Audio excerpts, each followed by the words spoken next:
Hello and welcome to Latika Takes, a podcast with me, Latika Berg. Well, it's my great pleasure to have on the podcast this week Stephanie Baker, a journalist at Bloomberg in London and author of a brand new book, Punishing Putin, Inside the Global Economic War to Bring Down Russia. Stephanie, welcome to the podcast. Thanks for having me. Stephanie, I must admit, I picked up this book with somewhat hesitation and a little trepidation because sanctions has been one of those words in the reporting world where your eyes automatically glaze over and you know that your reader's eyes are about to glaze over. And yet you set out to write an entire book about sanctions. What was your mission and goal with this? I really wanted to make this understandable to a wide audience and accessible to people who don't understand economics, geopolitics, and particularly how to decode a U.S. Treasury press release which goes into these details of, rolling out sanctions or export controls against this entity or that entity. So I really wanted to use explanatory journalism skills to show how important this economic war is in terms of the West's response to Russia's invasion of Ukraine and point out where the weaknesses were and how they could be strengthened. But I also just realized that there were incredibly dramatic stories that were unfolding before my eyes. Hundreds of billions of dollars worth of assets being locked down and frozen as a result of sanctions. Everything from Russian billionaires, who were sanctioned in Europe, US, and the UK, having their mansions frozen, super yachts seized, to wonky debates that I tried to tell through the characters involved. So trying to bring it home to readers in a way that did not make their eyes glaze over. And I had an interesting piece of advice from my editor who was like, Stephanie, your job is to make sure that your reader doesn't put your book down. They've got a lot of other things to do. So make sure they don't want to put it down and go do the dishes or what have you. You've got to keep them hooked. And every time there was a sort of piece of jargon that came up or whatever, I just was like, okay, no, I've got to just make this almost like a pacey thriller. Well, I think I can safely say mission accomplished, Stephanie, because I picked this book up, as I said, with just a little bit of hesitation, but I knew it was you. And what unfolded was an absolutely gripping read. And it's turned out to be the best book I've read all year. It was so interesting. I learned so much about sanctions, how they came about, but also the relationship with Russia through this economic frontier of warfare that you describe.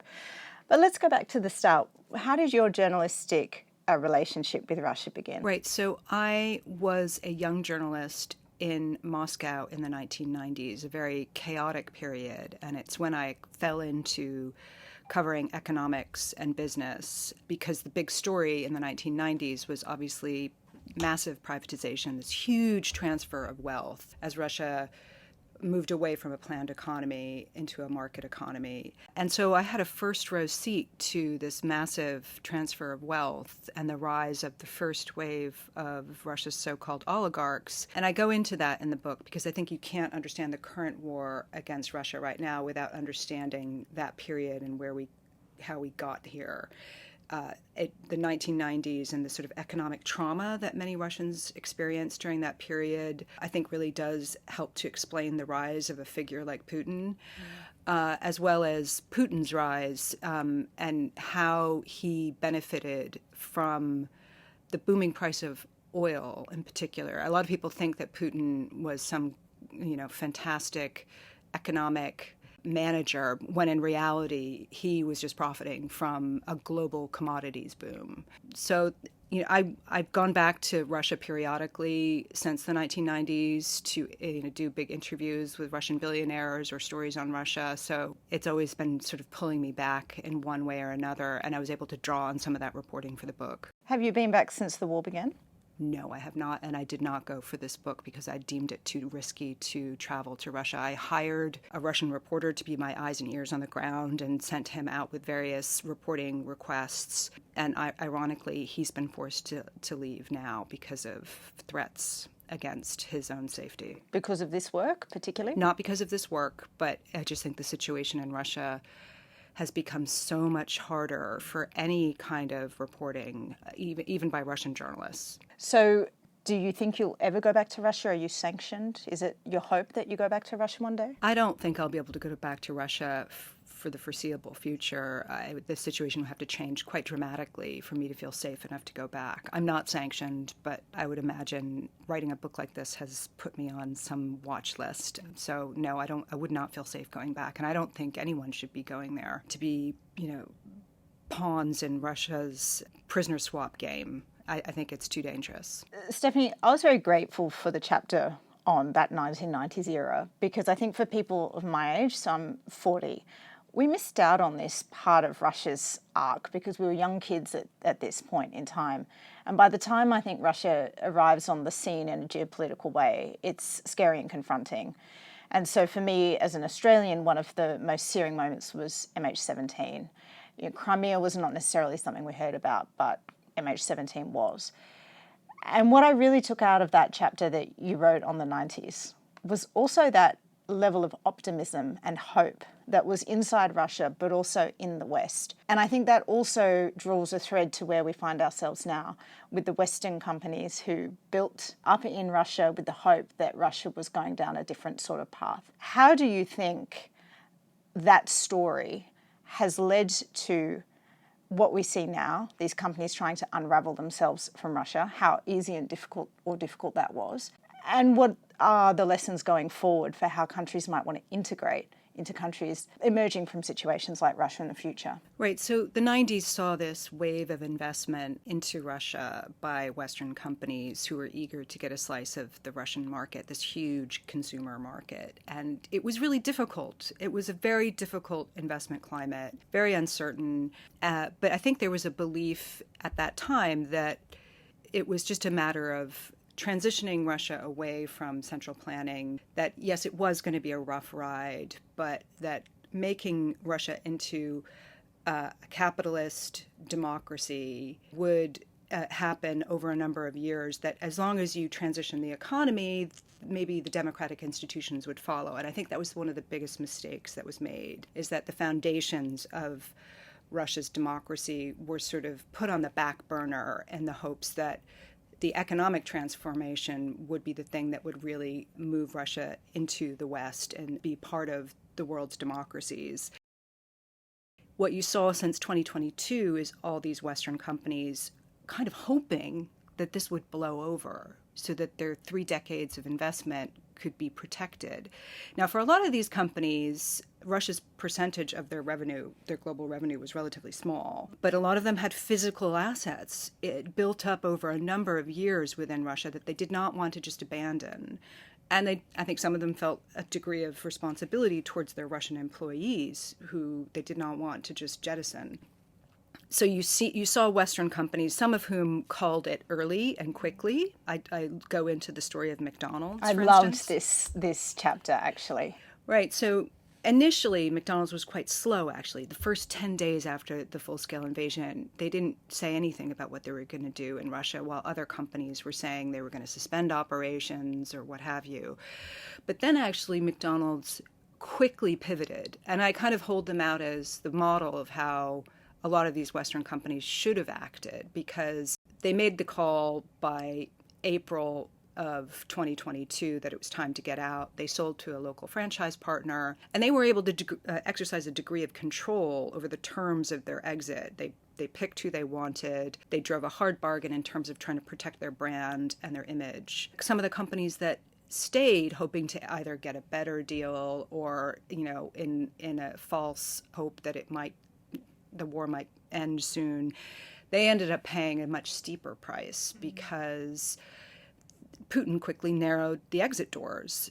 He later imposed a requirement that companies selling had to agree to a 50% discount to market value, had to pay taxes to the Russian government. He's increased those costs just recently. So, you see companies like Unilever, for instance, who just recently announced they were getting out 2.5 years after the full-scale invasion. What took them so long, some might ask? It's a really good question. I think in many respects, many companies said they would stop importing goods, but it is very tricky for them to get out. There's no doubt about it. But I do think that it was a bad look for those companies that stayed and continued paying taxes to the Russian government, because that was indirectly funding Putin's war machine. And I think you'll see more companies trying to get out. And many of them, even the ones who got out early, McDonald's, had to take massive hits to their balance sheets. And so there's certainly costs of getting out, but I think it is the right thing to do.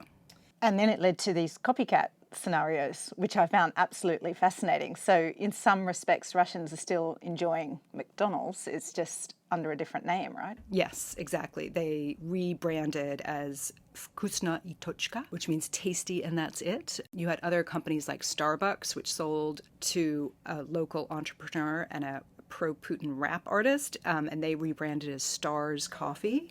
It's not exactly subtle, is it? And the logo looks incredibly similar to the Starbucks mermaid. So, yeah, I mean, they were an example of someone who didn't drive a hard bargain in terms of protecting their brand, and I think that was costly for them, not only for their bottom line but for their image. And there's talk of like the Stars Coffee, the replacement isn't as good.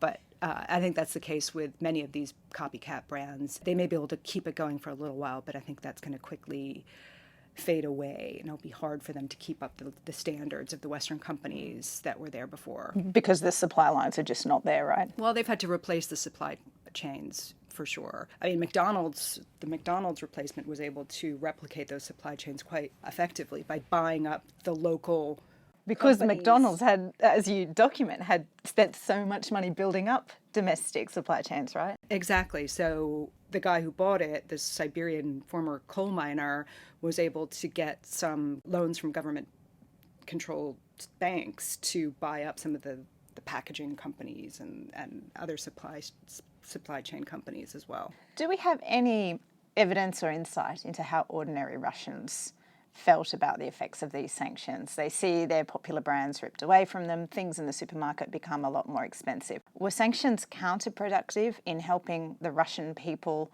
any of whom might have wanted to rise up against Putin, or do you think that this was just an inevitable fait accompli where we find ourselves? Well, I think in many respects you see a lot of the Western brands who got out of Russia, you see their products on the shelves anyway through a system of parallel imports. You've got Apple iPhones being imported from China or other former Soviet states. You have Western cars, German cars like Audi being smuggled in through the likes of Georgia or the Baltic states. That was something one of my reporter that I hired told me about. So on that level, in some respects, things haven't changed. Of course, there has been rampant inflation in Russia, and sanctions have been part of that. But it's not the only reason for the high inflation. Putin's record spending on the war, both defense factories as well as the bonuses he's showered on soldiers to go fight in his meat grinder in Ukraine, that has contributed to inflation. And you've seen the response from the Russian central bank to hike interest rates to 19%. I mean, can you imagine if, we were dealing with interest rates at 19%? That would begin to hurt. I think that Putin has tried to position this as the West is against us, and these sanctions are not our fault. It's because the West hates us. And I think because he controls the messaging, he controls the media, he's been quite effective at advancing that message. But I did notice when I was talking to some people, I think some of the Russians that worked for these Western companies over the years, I don't think they're crazy about this. I think they prefer to work for big global companies. But the situation is what it is, and many of them can't just pick up and leave. Okay, so let's extrapolate a bit. Let's go to the start of the full-scale invasion and the decision US-led, EU-backed and supported to impose sanctions in the first place. Firstly, let's talk about what a sanction is and what the sanction imposers were trying to achieve when the full-scale invasion happens. Okay, so sanctions are kind of a tool in between diplomacy and a kinetic war. And when they're imposed on an individual, it usually involves asset freezes and travel bans. Again, when they're imposed on a company, it will also mean asset freezes and just a ban on doing business in that country or in that country's currency, which is why U.S. sanctions are so effective, because the dollar is so widely used around the world. The goal of sanctions is about behavior change. However, I think in the case of Russia, it quickly became clear that sanctions weren't a great tool to bring about a change in Putin's behavior. He was intent on invading Ukraine. It was going to be very hard to change his calculus on any potential withdrawal. So it quickly shifted to, how do we use sanctions to bleed him of the resources to sustain the war? And I think that as a goal, you saw the sanctions change in their nature by going after Russia's oil revenues, and in particular going after Russia's access to technology that it needs for its production of precision-guided weaponry. And I think those are the two fronts in the economic war that are the most important, but also the most difficult to enforce. We'll come back to enforcement, but I want to ask about the oligarchs. There's a few of them you profile quite heavily in your book, one you even go and interview. What's the point of sanctioning the oligarchs? Okay, so I think there was, on one level, there was a hope that sanctioning Russia's elite would expose the level of corruption at the top around Putin, that going after some of their mega assets and showing what they owned, that would be a message that would go out to the wider Russian populace that they were just getting ripped off. I think that there might have been some that thought sanctioning the Russian oligarchs would force them to turn on Putin. Yeah. But I think that's a misplaced analysis. And I think there were others that knew that that was not going to happen. And we never saw that happen, did we? And we didn't see it happen. Yeah. I mean, if you look at it, there are a circle of oligarchs around Putin who got rich because of him. Some of them were friends from St. Petersburg, where he grew up. They got rich off of state contracts or appointments at state companies. And so turning on Putin would mean putting a question mark over their own wealth and their own assets and how they acquired them. So that wasn't going to work. Sanctioning the first wave oligarchs, the ones who got rich in the 1990s, well, Putin doesn't really like them for the most part. He's co-opted them into his mafia state, as I like to call it. Very difficult for them to maneuver. They operate with his blessing and are under, the constant fear of having their assets seized, as well as all their operations put at risk. So I don't think it's a great way of necessarily bringing about regime change, although I do think it has destabilized Russia's elite because they are quite unhappy about having their way of life in the West taken away from them. But I do think it's an important way of going after the overall war economy, because let's face it, all these guys are part of the DNA of the Russian economy. They're building blocks of Putin's state and are therefore, I think, worthy targets of sanctions, because if you want to go after the war economy, these guys control huge swathes of the economy, and it's very hard to avoid the war economy at this point. Whether or not you own an insurance company or a steel producer or even a supermarket chain, you're going to feed into this either directly through working with the Russian security services or the Russian military, or indirectly by paying huge taxes to the Russian state, which they then use to keep the war going. So I think in that sense, it's a totally valid strategy to be sanctioning these guys. Let's come back to enforcement. There's this wonderful anecdote that you chart in the book about this yacht that the Americans successfully impound or seize, but then what? Yeah, exactly. So this was the splashy move by the U.S. Justice Department, which set up this task force called the Klepto Capture Task Force. And it tapped a prosecutor who had been working on some of these cases, tracking some of these sanctioned oligarchs. Because if you remember, in 2018, the U.S. sanctioned about 7 of these tycoons. And so they had this track record to go look at them and see if they were actually adhering to the sanctions or violating them. So when the full-scale invasion happened, they zeroed in on this super yacht that was in the Caribbean, asked the Mexicans to search it. It ended up in Fiji, and FBI agents were there ready to seize it. What happened thereafter was that it turned into this incredible legal saga where a Russian billionaire came forward saying he was the owner. The Justice Department said, no, that was false. He was just being used as the clean, unsanctioned front for a sanctioned Russian billionaire. And this has been fought out in a U.S. court for the past 2.5 years. Thousands of pages of legal documents with new revelations every month. I'm tracking it as we speak. So this case is still ongoing? It's still ongoing because the U.S. seized it in Fiji, sailed it to San Diego. They had to do a refit of this yacht at the cost of something like $5.5 million. And who is paying for this? The U.S. government is paying for it. Wow. Now, the idea, of course, is that they want to sell this yacht under forfeiture laws in the U.S. and channel the proceeds to Ukraine, which is, I think, another example of this isn't just a populist push, but it could actually create real revenue for Ukraine. This yacht is worth $325 million. I think the value has dropped since it's been seized, but it's proven to be much harder because, in fairness, they're going through legal procedures, as they should. It is being governed by the rule of law, and the idea is eventually that the U.S. government will be able to sell it, and they'll recoup those costs at the end of the day. But do you think the difficulty will make them think twice next time? Well, I think the reason why this is such an interesting story is that it gets at how Russians hold their assets through layers of shell companies in offshore jurisdictions. And it's often very hard to figure out what's going on. I mean, this is something, we deal with not just in Russia, but, Chinese investors. The offshore shell game has been used by the Russians in a way like no one's ever really done before.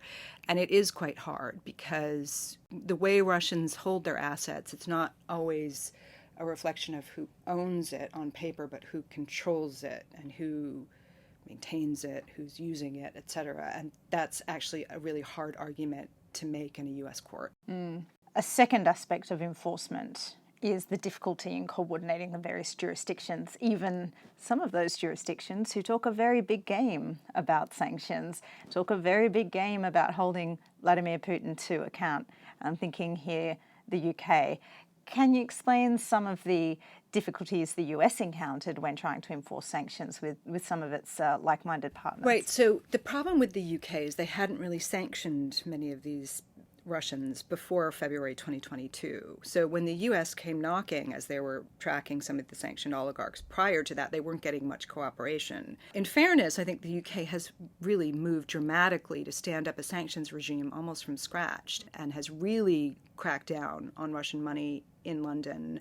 They've frozen something like £22 billion worth of assets. I'm not saying it's job done. There's certainly, and I've been reporting, looking at this now, there are structures in place that are being used to evade sanctions with companies set up in the UK, et cetera. So it's not a completely rosy picture, but I think they have moved quite dramatically. The problem the UK has is it doesn't have the kind of resources or skill set for enforcement that, for instance, I think the U.S. has developed over a number of years. The FBI have been doing this, cracking down on white-collar crime. They know how to run an investigation like this. The UK's National Crime Agency is not nearly as good, and it doesn't have the kind of resources. And I go into some examples, these anecdotes in my book of botched raids on oligarch mansions by the UK's National Crime Agency. I think they're getting better at it, but they don't have that history of going after white-collar cases. They're very, the UK enforcement is very good at drug gangs, but they're just trying to unpack these wily Russian billionaires who kind of know how to play this game is much harder. So a lesson is that if we are to sanction, we have to back it up. Absolutely. The sanctions are meaningless without enforcement. And I think that's what we've learned since 2022, that there were sanctions imposed after Russia's annexation of Crimea in 2014, sanctions rolled out in 2018 under pressure from Congress in the U.S., but they weren't really properly enforced. So they don't provide a sort of messaging exercise, even if they're not enforced. And then I think the third and final pillar that we have trouble enforcing sanctions is the parallel imports, which you spoke about before. sanctions circumvention deliberately by a lot of Russia's friends and new authoritarian partners. And then also deliberately, a lot of people deliberately selling Russia dual-use goods. You found some extraordinary cases in the United States, for example, of people living in suburban streets trying to ship these goods into Russia. Are sanctions, do they have a hard limit of their effectiveness for as long as there are countries in the world that are willing to help the bad guys circumvent them? I think sanctions are a limited tool, and I think the effectiveness depends on the number of countries that are in the coalition. I think that's been one of the problems, that even though we have a coalition behind the Russia sanctions that represents roughly half of the world's GDP, Europe, US, UK, Japan, Australia, New Zealand, but that's still not enough, because there are countries, particularly on Russia's borders, that are helping Russia evade and profiting off of that. And so, yes, you've seen banks in places like Kazakhstan being set up for, moving money in and out of Russia, as well as shipping components. But of course, the big one on the semiconductor trade to Russia has been China and Hong Kong, and I've done bit of reporting on that.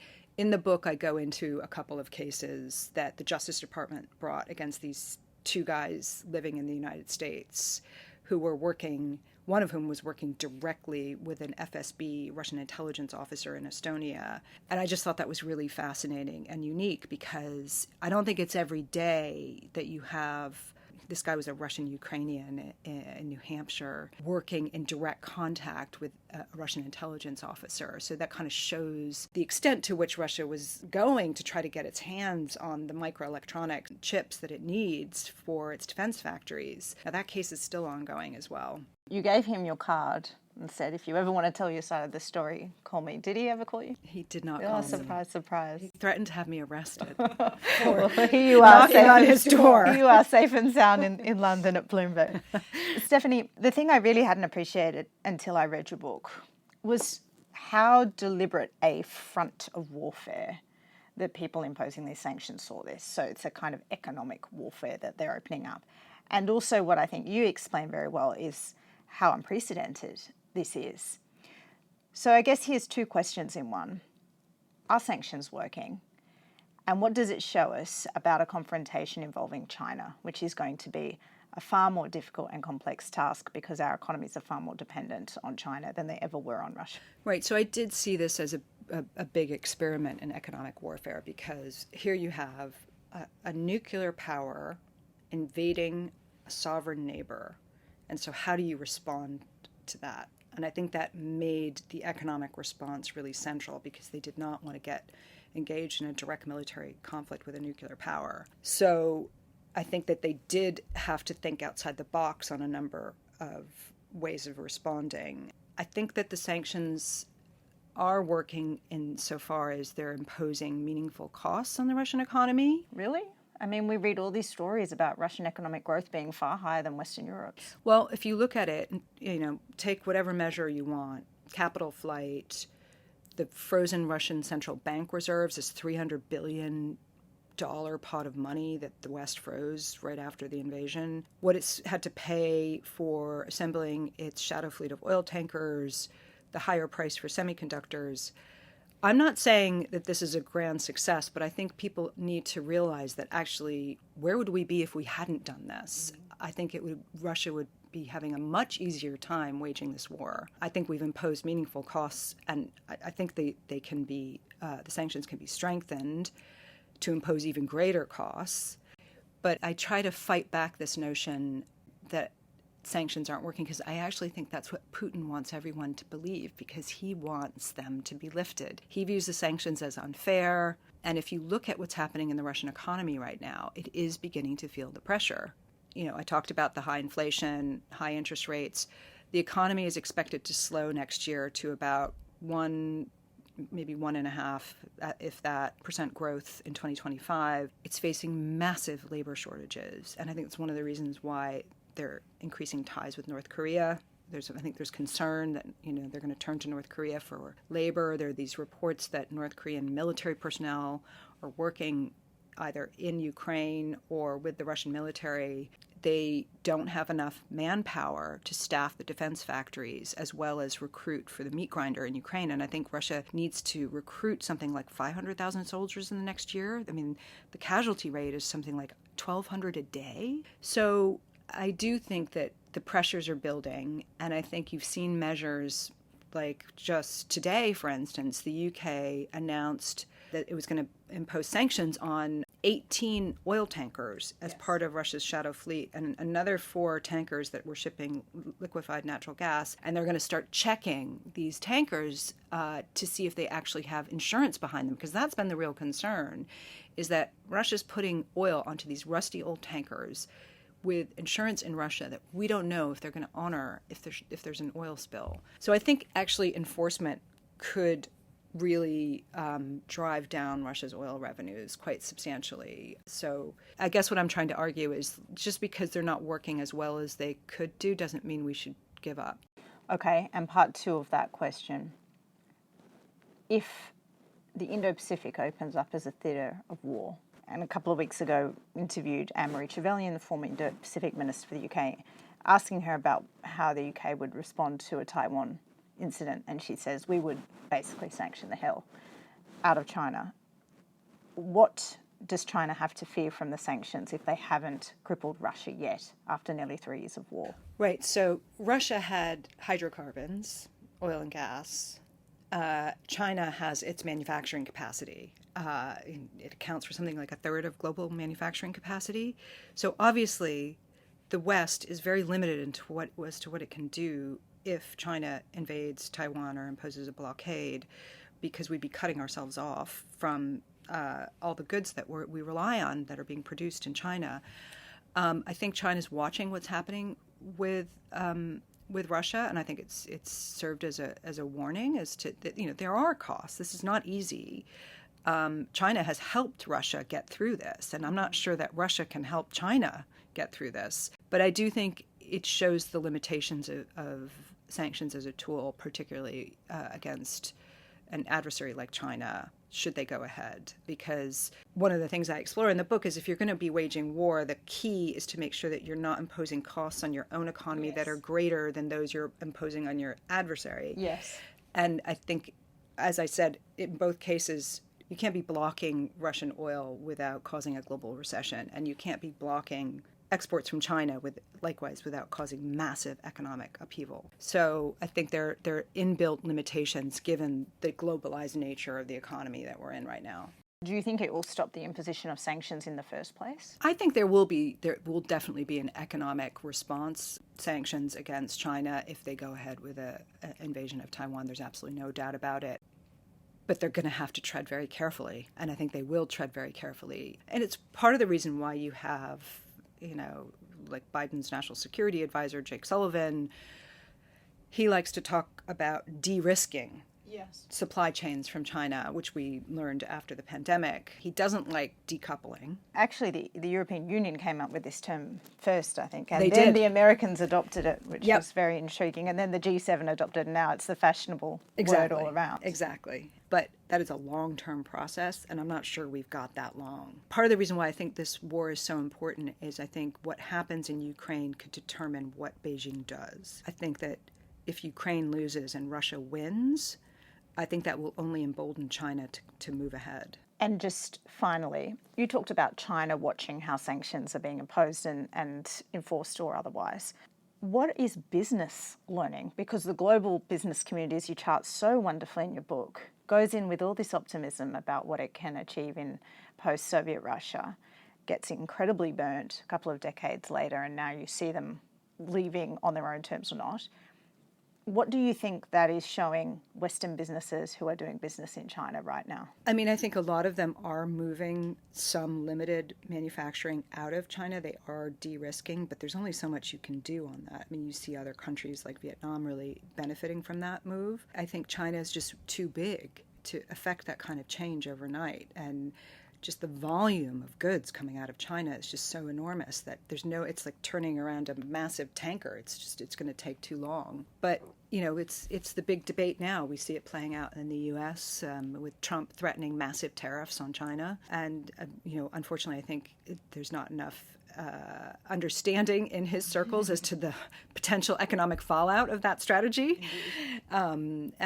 So, I think it's one of the toughest challenges we have. We went through this 3 decades of globalization, this extraordinary period. My entire adult career watching this happen. And now it's being unraveled very slowly because of the risks involved. And there are costs involved. There are costs as part of that, for sure. Stephanie Baker, we've come to that point in the podcast where you now may ask me anything if you so desire. So fire away. Yeah, so I know nothing about Australia. But I won't hold that against you. It's fine. But I would like to ask, one of the remarkable things about the war in Ukraine is how divisive it's been as an issue politically in the United States. Trump and Kamala Harris, very different views on this. But actually how unified the United Kingdom has been across the political spectrum. The Labour Party and the Tory Party both strongly support Ukraine. Is that true in Australia? Well, it's a great question because it's a little bit nuanced. Yes, in terms of public support, the polling is absolutely rock solid and sky high. So around 3/4 or more of Australians supporting Ukraine. They support Australia doing either existing contributions or increasing military aid to Ukraine. So these are pretty strong numbers. Politically, yes, both sides say we absolutely stand for the rules-based order. This is similar to some of the issues we ourselves face, so we understand your fight, Ukraine. But we did see when the government changed at the start of the war, it was a centre-right government. After about a couple of months, it became a left-wing government. And we did see a slowing of tempo in terms of how much military aid was being contributed and of the quality. And we had some really embarrassing incidents in Australia. One earlier this year where instead of sending helicopters that were being decommissioned, the Australian government chose to bury them, despite Ukraine asking for them. Yes, Stephanie, your reaction is perfect. If only I could describe it to you. It was a jaw dropping to the floor. And that was a big embarrassment in Australia. It was a scandal and a bit of a controversy. We closed our embassy at the time that a lot of Western countries closed their embassies. In contrast, all of those countries, including the Canadians who we shared our embassy with in Kyiv, have reopened and gone back in the same year. Ours remains closed. We're an outlier and we sit in Warsaw and we cite occupational health and safety legislation for that, which is just mind-numbing. Gosh. But the upside is there's been a lot of pressure put on the government for this. And because there's very high popular support, the government is reacting. And so yesterday we saw a great announcement, 49 of the Abrams tanks that they're US made, Australian owned, but of course they're already in operation in Ukraine thanks to the US. They are going to now be sent automatically to Ukraine rather than whatever else fate might have met them as they're being decommissioned. So that's a significant change in the government's posture. They've reacted very well to the demands from the Ukrainian and Australian community on that. So there's a lot more we could be doing. And certainly from my position, I would argue that Australia sometimes, and I see this a lot in the government, has a view that Europe is over there, it's far away, we're focused on the Indo-Pacific. But I think what's missing in that narrative and that arc is that it's also interlinked and it's also interconnected. And I would also say that if it comes to something and Australia is involved in any way, tangentially or frontline, in a conflict in the Indo-Pacific, by God, I'd want the Ukrainians on my side. Yeah. Well, Stephanie, it has been an absolute joy to talk to you. Congratulations on the book. I have to say, you made sanctions sexy. So congratulations. Thank you so much. It was great. 5-star review. Oh, fabulous. Thank you. You've been listening to Latika Takes with me, Latika Burke. You can find my work at latikambirk.com and this podcast where you find all your podcasts. See you next time.